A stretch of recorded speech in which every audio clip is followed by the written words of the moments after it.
Called it The Senator Next Door. It was my husband's idea for the title.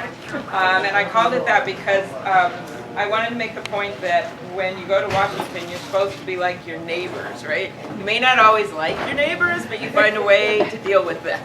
And that hasn't always been happening in Washington, D.C. So that was part of why I named it. The other reason was that when I first started running for office, and I would have TV ads up, people would come over and say, "I know you from somewhere," and I go, "Well, I'm running for Senate. That's why." No, that's not it. No, really, I've been on TV. I think that's it. No, are you in the PTA? I go, no, I'm not. Do you live on my street? Like, no. So that's why I called it The Senator Next Door too.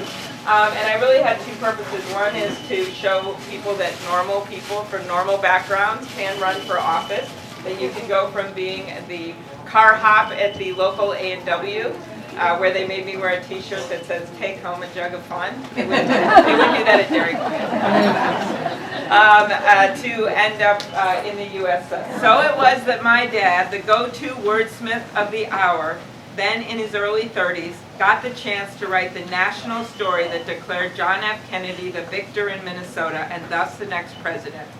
His sweaty fingers flew across his old Underwood typewriter, hammering the keys furiously with no time to follow the usual protocol of 3 carbon copies underneath. To beat the AP's chief competitor, United Press International, my dad would hand a page to Moses containing only a single paragraph at a time.